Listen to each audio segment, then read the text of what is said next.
If you're tuning in right now, you happen to be watching the world's truest source for hip hop news, black culture, sports, and of course the best reaction videos on the net. I'm talking about Kofi's Universe. If you haven't already subscribed, it's your chance to hit that button now before I hit this blunt. Bada. YouTube, salute! King Kofi is back once again. Yes, we have a legend in the building. Man, this guy brings back memories to me when I was in elementary and high school. You know him from the legendary group Smif-N-Wessun. They released so many great albums, especially The Shining in 1995 was actually one of the top 10 albums rated by the Source magazine at that time. They also released The Rude Awakening in 1998, Smif-N-Wessun Reloaded in 2005, Smif-N-Wessun the album in 2007, an album with Pete Rock, Monumento, and a dope album produced by Knife Wonder in 2019. You also heard him on For the People in 1997, a BCC Bootcamp Clik compilation album, The Chosen Few 2002, The Last Stand 2006, Casualties of War 2007. So that he represents the WWBCC, the one and only TEK Smif-N-Wessun. Salute, salute, salam, salute. What's happening with you? How you doing, fam? Oh man, appreciate it. That was one knockout intro right there. Appreciate that, brother. Man, I'm blessed, man. That's good. I just want to say thank you so much for coming on the channel. I'm the biggest Smif-N-Wessun fan, the biggest Bootcamp Clik fan. I remember I met y'all in 1997. Y'all was at UCLA. Y'all was up there with Helter Skelter, Original Gun Clappers, and Buckshot. And y'all was actually promoting For the People. And y'all gave me a duck down shirt. I'll never forget that day.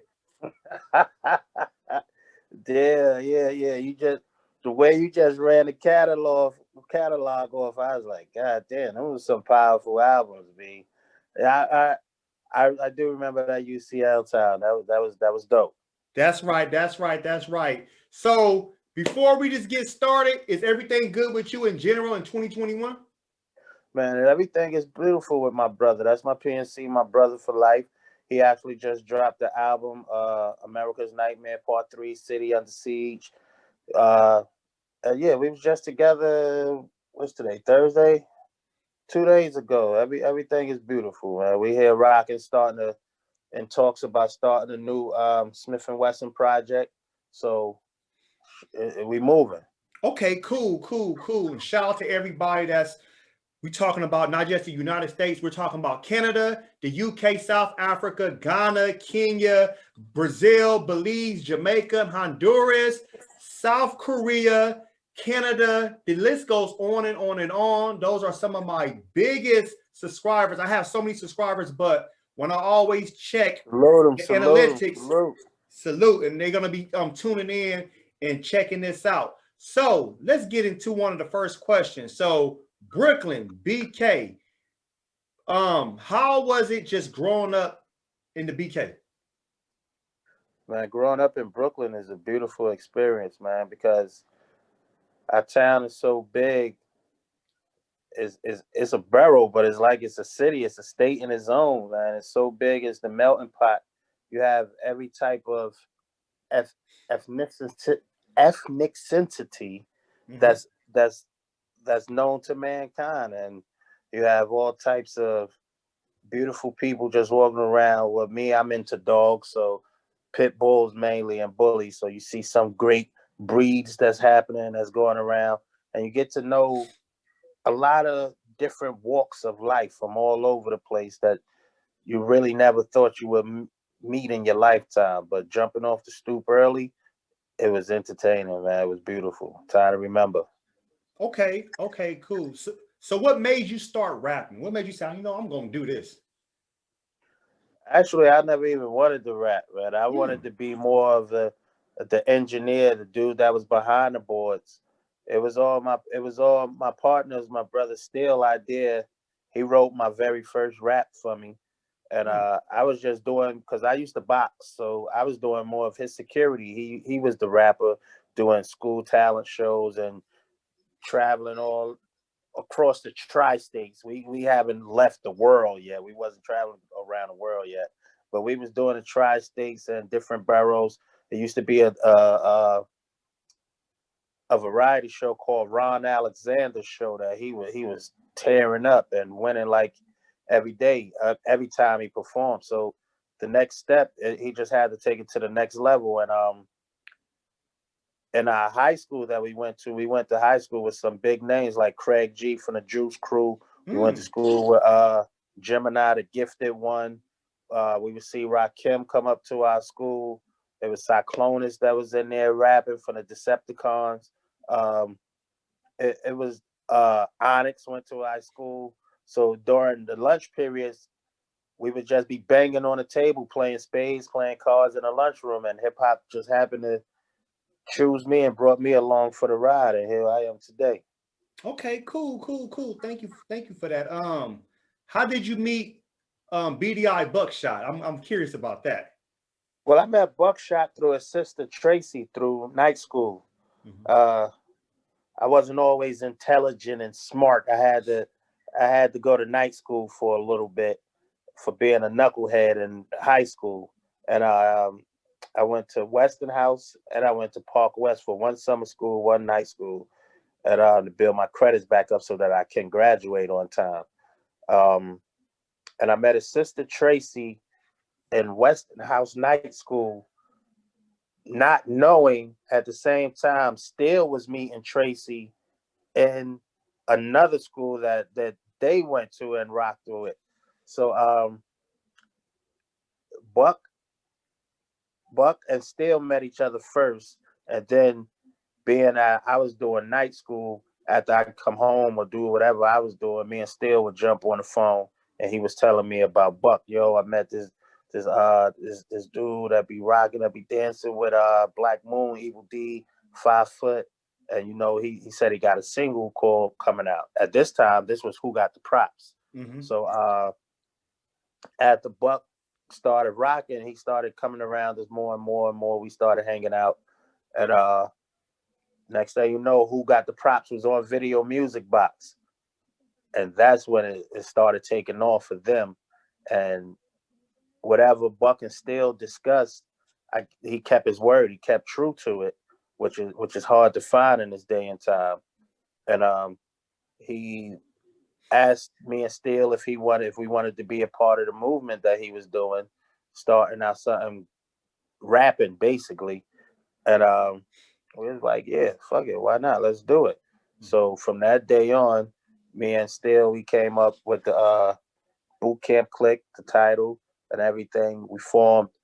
Well, they was already, most of the boot camp is from Brownsville, Brooklyn. I'm from Bed-Stuy.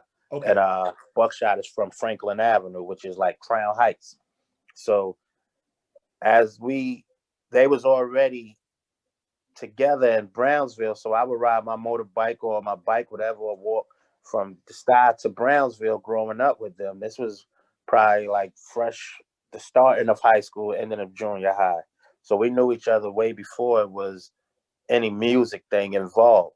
It's just once Buck and Still started getting tight, that's when the business of the music started to play into part. And Buck gave us a shot. He gave us that opportunity. We would open up for him with our ski mask down, coming out to the deep cover instrumental of the movie, rocking Nothing Move But the Money. And people started taking an interest and notice of us. So that's when the deal with Nervous Records was signed. Nervous Records was more of a house label. Am I jumping too fast for you? No, brother, this is your platform. Go ahead. This is all for us. I'm enjoying this. I just noticed. I love it. I'm starting to just build it as I'm going now. It's just playing the part. No, go ahead. We love this. Far without you asking your questions, and I know what to answer. All right, so that's when we signed to Nervous Records. They was more of a house label over there. Buckshot and Drew High, they started learning the game. We all started learning the game from the trenches, hands on. And once Buck got solidified over there, he brought us in. Once we got the deal with Nervous, we came back to the hood and got Helter Skelter, brought them aboard. They turned around and got OGC and brought them aboard. Okay. So everybody that was amongst us, amongst our circle before the music came, we just brought them along to be a part of the music and keep it family oriented. So from day one, that's how it's been. Boot Camp Clik, the grade 8. Wow, I never knew that. No, thank you so much for breaking this down. Wow, history right here, and especially, you know, the Source magazine, the Vibe never really covered that. So this is a great time for me to kind of just go back in the past and relive that moment again. Yeah, it's dope because, you know, especially now that we've grown in the music business, we've learned how to conduct ourselves and conduct interviews, and I would say get to the point of the root of the problem or whatever the question is. So instead of trying to sound more than you are or lead the people on, you learn. It takes time. You learn it and you just deal with it. And yeah, we got some history for your ass. Yes. In 1995, you and Still released your first album, The Shining. And to me, is one of my top 10 albums of all time. At that time in 95, you had some bangers come out. You had Mobb Deep, the infamous, you had Dog Pound, Dog Food, you had Raekwon, Only Built for Cuban Links, you had Jizzit, Liquid Swords, Tupac, Me Against the World. You had some classic albums. For your album to be with the elite albums of all time in the 95 category, how does that make you feel? Oh man, if it's just like our jersey is hanging in the rafters with the other greats. You know what I mean? It's some great teams out there that came around. You said the time that we did, and you salute each and every one of them. I salute and respect each and every one of them as our musical peers. Some we built even tighter bonds with through the years of music. But our jerseys is hanging in those rafters as well. Buckshot is a musical, lyrical genius. And my partner still, I wouldn't trade him for any partner in the world. Rest in peace, our brother whose born day was yesterday, Sean Price. He was and still is considered one of the great pens out there that's in the business. Rock and OGC, we all held our own. And during that time, you know, even though those were some powerful groups and are some powerful acts, you knew who and each one of the group or the members was that was actually dropping the music. There was no confusion in your mind about, is that them or is that this group or these guys? Even though everybody was still sharpening each other's sword and secretly battling or even openly battling each other to be that top slot, you still knew the difference of which group was what. And when they dropped the music, it spoke for itself. So you knew automatically. So I'm just honored to even be in that category or in that time of music that a lot of people call the golden era of hip hop. Yes. Rise in power, rest in peace to the legend Sean Price. Yeah, his solo return was yesterday, and I did honor that. So, you know, I just wanted to say, you know, he's still with us here spiritually. He's still with us. Right. As soon as after the release of your debut album, The Shining, there was a cease and desist order over the name Smif-N-Wessun Firearms Company. And I noticed at that time, I was like, hold up, they changed their name to Coco Brovaz. What happened with that situation? You nipped it, you nailed it, man. Smif-N-Wessun was trying to say that the people out there, the consumers, couldn't tell the difference of guns and music. So, I mean, it was no comparison at all. It was nothing. It was spelled different and everything. It was totally two different entities. So, they sent us a booklet thick of saying a cease and desist. They even went as far as to go after magazines and radio stations to stop us from playing our music and promoting ads and things like that. But through the grace of Allah, we kept struggling. We kept fighting and pushing on. We didn't stop. We didn't give up. And the actual name Cocoa Brothers was given to us by our big little brothers, Buckshot, because we would supply all the chocolate weed in their studio sessions. So, and we was actually Cocoa Brothers before we were Smif-N-Wessun. Oh wow. Well, I wouldn't say that. They was calling us more Cocoa Brothers before they was calling us Smif-N-Wessun. So that was just something that we had in the stash and was like, yo, we didn't want to take a hiatus off of putting out music and having the consumer wait so long thinking of a name. So we were just like, well, we could use Steel and Tech. And it was like, no, we still got to keep it more. We wanted to keep it more of where it was a group name. Like when you think of Smif-N-Wessun, you can see one, but you automatically think of the other one. So, and then together, that's just like the both of us was equal one person, one entity with it. That's how the Shining was born. That was the meaning and the background of the Shining is like almost mental telepathy. Like we could finish each other's sentence, or we know exactly what the next one is thinking. Oh, he need the cup, I'll just hand him the glass without saying, you'll pass me the drink because I already know, and vice versa. So yeah, with that being said, that was just some fucking haters, man. They didn't want to see some young black boys become entrepreneurs and better themselves off in a business that was still growing at that time and was making a whole bunch of money. So if they couldn't get anything off it, they tried to shut us down, but they ain't stopped nothing. Well, I'm glad. Changing the name to Cocoa Brothers, we even brought more awareness to Smif-N-Wessun. It brought more awareness to us. So moving forward, we was able to record back under Smif-N-Wessun to this day right now. And the only album that I think you really left off that list was the album we did in 19 with Night Wonder and the Soul Council, titled The All. Oh yeah. 2019. Yeah, yep. The album fire right there too. Oh, give thanks. Especially the track with Rick Ross. Yeah. We got another track that's not on the album with Rick Ross that was on the new Superfly movie soundtrack. Capone's Capone Suite. Okay. So yeah, so we here, man. The grind don't stop. The grind don't stop. So talk to us about your new album, the first single, features, producers. Go ahead, take the floor. The new album titled Priceless. I came up with that name because right before that I had released a EP called Pandemic, which was right at the beginning, the mouth of the pandemic. We was actually supposed to be going on a world tour like the first 2 days that they shut down the world. So I just started creating, like shit just started coming to me. Like in my sleep, it was verses that was coming to me and ideas that I had to get out. And so I came up with the Pandemic EP and the Lost G Files. And at the same time, like I said, it was so much work that I was doing, creating.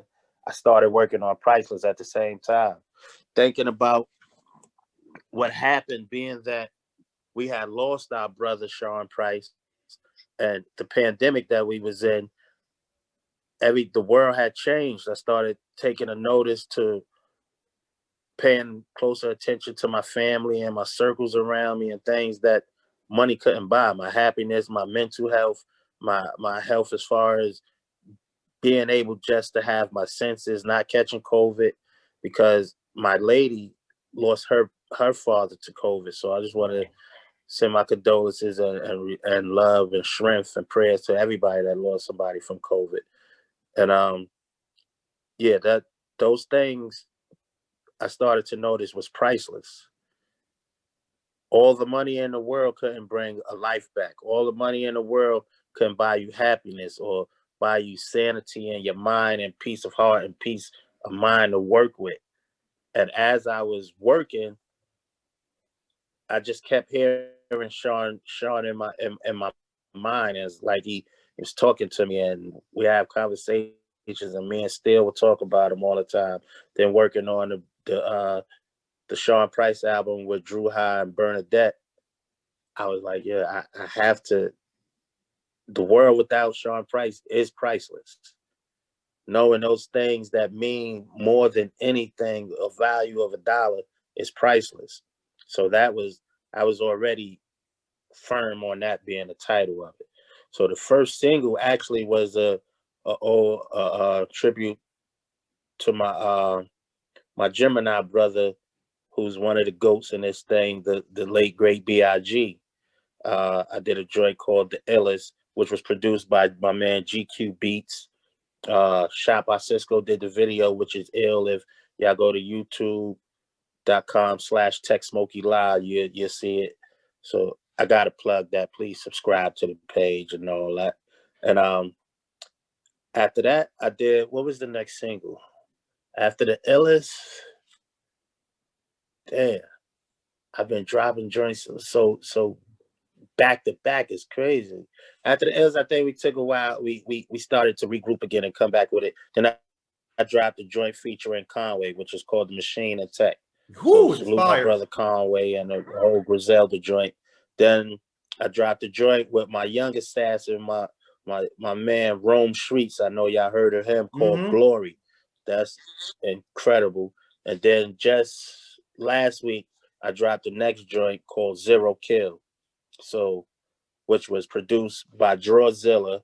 Glory was produced by my man Wave the God. And the Machine Attack featuring Conway is produced by the homie Derringer. So is everything is pretty much tightly knitted and family oriented that we doing and rocking with. And right now it's available everywhere. I hope y'all enjoy it. I hope y'all appreciate it. I put a lot of work into this shit.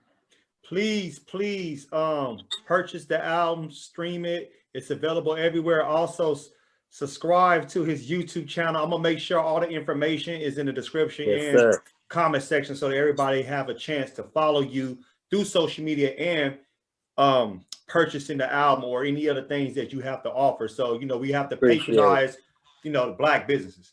Exactly. Support each other. Those who support you, you got to give it back, man. Each one teach one. There you go. What advice would you give your supporters? I hate to say really followers, but the supporters, men and women around the world that look up to you. I mean, shit, man. Coming from where I come from, if I could do it, you could definitely do it. Not saying everybody could be a rapper or a MC or a producer, but if I could change my life around for the better, you can do it. All you got to do is just really believe in yourself and keep pushing. Just keep going. Don't let one no or one closed door stop you from going after what it is that you believe that you can achieve and conquer. Especially in this time and age with the technology that's at our fingertips, there's really nothing that you can't do. You can become an entrepreneur at 9 years old. Like there's kids out there that's making bow ties, that's making socks, that's making books for their demographic. I just say keep it in your heart. You have it made, man. And what you put into the ground is what you're gonna get out. Ain't no shortcuts. Ain't no fucking magical steps or escalators to the top. Thank you for saying that. I appreciate that because you answered a question I was about to ask next. You answered right then and there on the spot. Perfect. In 1996, Helter Skelter came out with Nocturnal, classic. OGC. I know you heard this story before. They dropped The Storm in October. And at that time, the first single, No Fear. And in the video, you know that they have a person looks like Faith Evans and Biggie Smalls. What was the situation with that? Was that more of a boot camp thing, or was that more of just some type of borough situation? Not borough, but more city to city rivalry. It was none of that because, as I said, Big was my friend, like my Gemini brother. Like wherever I would be in the borough on my bike, my motorcycle, my car, it's some way we found each other. He was just like, "Yo, son, Park, get in." We'll drive around all day to weed spots and shut them down. Like we'll be in there smoking with the owners of the weed spots, so you couldn't even come and cop. Or if they knew you that much, or they knew you and respected you like that, they'll let you come in and we'll rock out. So it was more of something that really had no sense happening. Like shit like that, I really don't even like to give legs to a table because it was something that shouldn't have happened. It was against brothers from the same borough. I think it was just a lack of communication that would have, if we would have handled it right, like the right way, it could have we could have been bigger than what each one of these groups are. And unfortunately, we didn't get the time to talk to my brother again before he transcended. So that was just a whole bunch of bullshit and misunderstanding. I'm sorry that it went down, you know, because that kind of hurt me because, you know, enjoying Biggie Smalls while he was here and loving Boot Camp Clik, it was like, you know, it hurt the heart. You know? It hurt a lot of people. It hurt me too. It ruined a lot of things. Even his music, you hear him Junior Mafia representing Bucktown. So it was all love there. It was genuine love there. It was just younger ego hotheads that didn't know how to handle shit or watch it went a certain way. And you know, eventually we did talk on the phone, me and Big, and I'm still friends with C's and Banger and Junior Mafia. Until this day, they told me something that made me cry. They told me Big was telling them I was one of his favorite MCs. That shit made me shed a tear, and that's real life shit. I never knew or heard that before. Because even hanging out with Big, we wouldn't talk about no rap shit. We'd be doing regular brother friend shit, just driving around, just laughing. He was a great-hearted person, mad jokes, could lighten any situation. But you know, when real street shit happen, it gotta be handled different ways. And so, you know, rest in peace to Big. Salute his brother CJ, that's my little man out there. His daughter Tiana and the whole family. Rest in peace to Biggie Smalls, and I'm glad, you know, people are on both sides are still living right now. So I'm glad it didn't get really out of hand. You know, that's what I'm saying. Nah. Like I said, the first single was a tribute to Big, which is the illest, one of my favorite songs that he ever made. So, you know, that's what it is. He always be my Gemini brother. He's my favorite MC, and that's just how it is. No problem. Another question. He's a GOAT by so many in the world, Tupac Shakur. This is a two-part question. How did you meet Tupac, and what was it like working with him on the One Nation project? Well, we met Tupac after he came home from prison. On the back of the album, I just showed him some love and tried to keep his spirits high, his mentality, and it was something I wrote in the credits, like back in the days where you have credits, you know, you be able to put your big ups and want to thank yous. So on the back of it, I just wrote something like, yo, the Tupac, hold your head, touchdown, reach out, or something along those lines.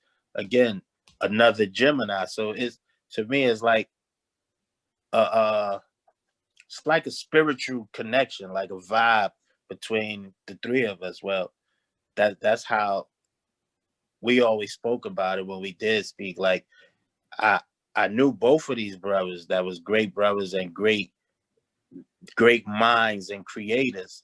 So when we was working with Pac on the West Coast, he never tried to bring the big situations up about what was going on between the East and the West. I never let him talk bad about him to me or none of that shit.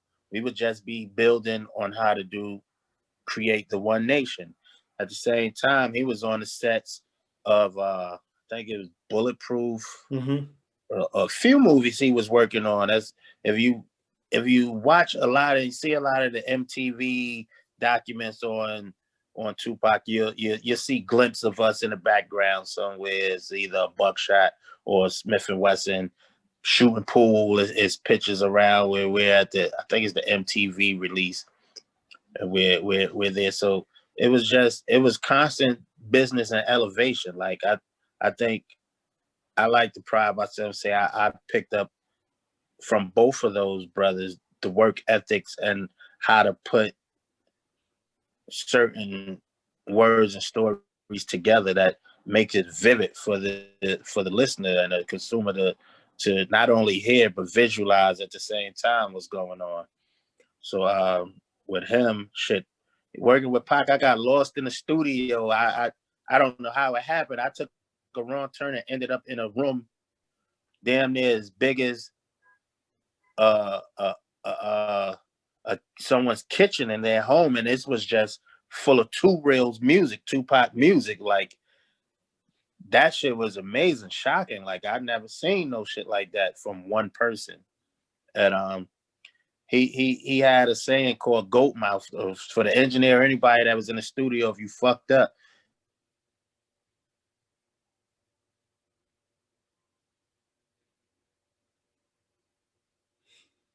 he was hollering first, then get the next verse, then we go into the set because we ain't got to be here while the engineers do their job. We could just lay our verse, get out, and come back, start the next record. So I think that's really, he had so much music because that was his work ethic. He didn't. It was no time jerking or wasting time. Like he said, he'll put his raps down, go into the next studio. Like this guy was like a machine. Like he'd be working on 3-4 different studio sessions at one time. Like he'll right here to this song, put that down. Yo, I'll be back. Shoot across the hallway, go to this studio, do this, do ba ba ba. Back to this one. And time you look up, he back. Oh, y'all finishing here? All right, let's go. We out to the set. We gotta do this. Let's go work. God damn. So it was energetic, uplifting. It was beautiful to see, man. To see someone just come home from the worst situation a person could ever be in, which is prison, which is damn near death, to that and take off and be a success, and still to this day be revered as one of the GOATs in this thing. Yes, man, that must have been, just a blessing in the skies to even, meet him and just to get him, know him on an intimate level. Like, wow, this is who he really is. Yeah, one time I had Pac give up smoking cigarettes, man. It was amazing. It was amazing. Like shit, the things we did as Geminis, like we would see each other and just be like, yo, picking up the same Sunkist orange soda or pineapple soda, like, oh shit, yo, you like this shit too? Like, oh man. It was to say the least, it was a blessing. It was definitely a blessing. It was even more a blessing to know both of them and to get to experience and give love and receive love from both of those guys. Beautiful, beautiful. Can you tell us a great story that nobody knows about the legend Sean Price? Man, it's so many. I'm not even a story kind. You got to get that from Still. Okay, that's fine. I get that from Still. Then. Yeah, I'm not the story kind, and a lot of those things like that is so dear that I don't even know how to open up to share those truthfully. Okay. So, but again, I'm not the storytelling. I don't even want to say chatty patty, but you gotta get that from Still. He's great at that. Okay. Not me. No. Thank you. I mean, you already shared enough about Sean Price and everybody else. So no, I appreciate that. Just know what you see. What you see is what you get with Sean. That's all real, authentic. None of that shit is made up. Okay. Beautiful. I love hearing that. I want to ask you a question about, what's been going on in rap lately. Nipsey Hussle passing, King Von, Pop Smoke. It's sad. The list goes on and on. How do you feel about seeing these, rap artists as, trying to make a living for themselves? Like, you know what? I'm trying to leave this alone, but I'm trying to go here. And then they come into the, the rap industry, and it's more like so many things. You have social media, there's so many things going on now, so many moving pieces, and then they lose their life at a young age. They didn't even get a chance to walk their destiny. How do you feel about that? I mean, as first, I just want to give my condolences to all the families of those.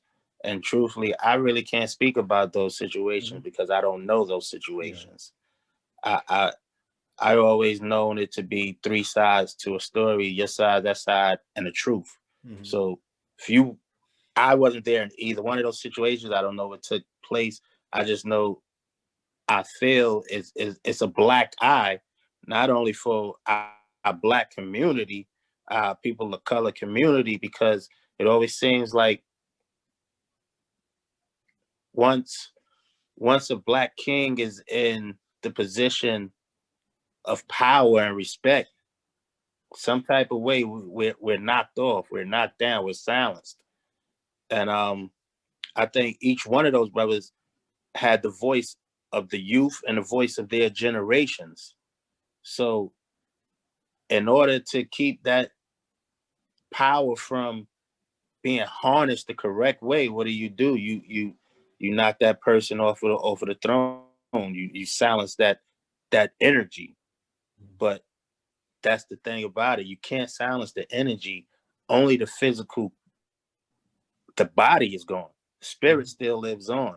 The spirit of Vaughn music, pop music, and Nipsey music is still here with us. It resonates with us every day. You hear it every day. I think it's crazy because, again, growing up and where I'm from in Brooklyn, like, street niggas want to get out of the streets.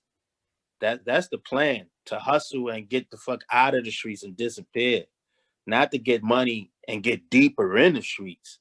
Sometimes it don't work like that, but that's the object, and that's what you think, like, yo, I'm just gonna hustle and do this for maybe 6 months, build my bread up, give me a crib, give me a nice car, give me a girl, and I'll get the fuck out of the streets until I got that bread. I'm going legal.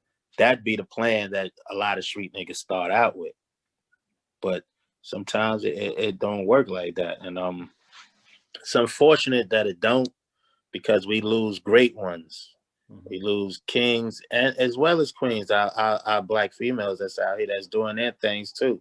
We can't leave them out, because hip hop is not all about just the man thing. You see Cardi B is out there doing her thing, going platinum with singles, setting trends and setting records at the same time. You see the Jay-Z and Beyonce daughter Blue winning the Grammys. Like, this is all unprecedented, never seen before things that's happening. And who's at the forefront of it? Our people, we are. So this thing of ours, I think we got to learn to take care of it and respect it more than what we are actually really doing. Because this music shit, this hip hop has generated billions. Like today we're celebrating Kanye West for being the richest black African American in history with $6 billion. And we did that showing him love. So I think if we have, it has to be a way that we can all get this, man, and get it without hating on the next man or the next female, counting their pockets, being on some bullshit, or worrying about what they doing. If we worried about and concentrate what's in our home, keep our backyard clean, we can all get rich. It don't matter who get rich first. Yes, and thank you for saying at the beginning that you can't speak on it because it's three sides, and that is so true. That's why I don't try not to talk about it too much, because I don't know what's going on. I wasn't there, right. And it ain't for me to know. It's just sad. Yeah, that's all it is. From the outside looking, it's like, damn, that's sad. Right, because like you said, they was just getting started. They wasn't even in their greatness peak yet, but you recognized the greatness in them and seeing the potential. So man, if they would have still been here, man, the things we are capable of, man, is spectacular and it's amazing. I only have 2 questions left for you. One of the first questions, one of the last questions, excuse me, will be your top 10 rappers. Holy shit. This barbershop question that we have in a barbershop is so hard all the time, because they always try to break it down. Yo, what generation is it? What year? Or how many years can we go back? But I don't know, man. That top 10, it can change at any given time. But my top 3, let me give you my top 5. Biggie, of course. Kool G Rap. Slick Rick. My partner Still. And I would have to go with the homie Salute, who just won a Grammy, Nas. Like these are my my top. You know, everybody has their own top and they can switch it and get top. But after 5, it goes crazy because you can't say LL wasn't a great MC.